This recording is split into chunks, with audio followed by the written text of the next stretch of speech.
अज़ीज़ों, मेरी तरफ से आप सबको मसीह यस्सु में बहुत सा सलाम। खुदावंद के ज़िंदा पाक कलाम में से पैदाइश 8 बाब।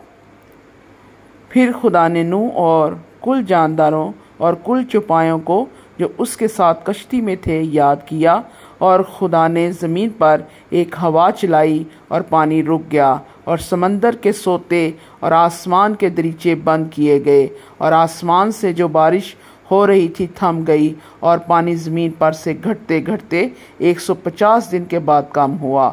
और 7वें महीने की 17वीं तारीख को कश्ती अरारात के पहाड़ों पर टिक गई, और पानी 10वें महीने तक बराबर घटता रहा, और 10वें महीने की पहली तारीख को पहाड़ों की चोटियां नजर आईं।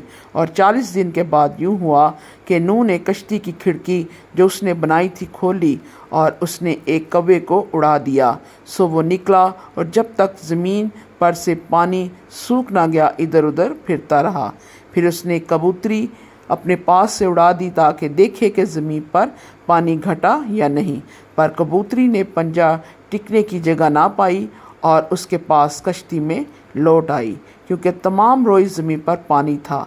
तब उसने हाथ बढ़ाकर उसे ले लिया और अपने पास कश्ती में रखा, और 7 दिन ठहर कर उसने उस कबूतरी को फिर कश्ती से उड़ा दिया। और वो कबूतरी शाम के वक्त उसके पास लौट आई, और देखा तो जैतून की एक ताज़ा पत्ती उसकी चोंच में थी। तब नूह ने मालूम किया कि पानी ज़मीन पर से कम हो गया। तब वो 7 दिन और ठहरा। इसके बाद फिर उस कबूतरी को उड़ाया, और वो उसके बाद फिर कभी ना लौटी। और 600 पहले बरस के पहले महीने की पहली तारीख को यूं हुआ कि ज़मीन पर से पानी सूख गया, और नूह ने कश्ती की छत खोली और देखा कि ज़मीन की सतह सूख गई है। और दूसरे महीने की 27वीं तारीख को ज़मीन बिल्कुल सूख गई।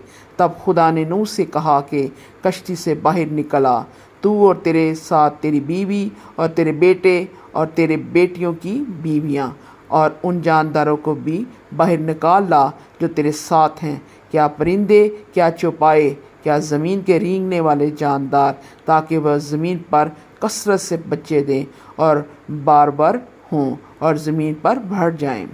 तब नूह अपनी बीवी और अपने बेटों और अपने बेटों की बीवियों के साथ बाहर निकला, और सब जानवर, सब रेंगने वाले जानदार, सब परिंदे और सब जो ज़मीन पर चलते हैं अपनी अपनी जिन्स के साथ कश्ती से निकल गए। तब नूह ने खुदावंद के लिए एक मज़बा बनाया, और सब पाक चौपायों और पाक परिंदों में से थोड़े से लेकर उस मज़बे पर सूखनी कुर्बानियाँ चढ़ाईं, और खुदावंद ने उनकी राहत अंगेज़ खुशबू ली। और खुदावंद ने अपने दिल में कहा कि इंसान के सबब से मैं फिर कभी ज़मीन पर लानत नहीं भेजूँगा, क्योंकि इंसान के दिल का ख्याल लड़कपन से बुरा है, और ना फिर सब जानदारों को जैसा अब किया है मारूँगा, बल्कि जब तक ज़मीन कायम है बीज बोना और फसल काटना, सर्दी और तपिश, गर्मी और जाड़ा, दिन और रात मौकूफ़ ना होंगे। खुदा उनके ज़िंदा पाक कलाम के पढ़े और सुने जाने पर उसकी ख़ास बरकत हो। आमीन।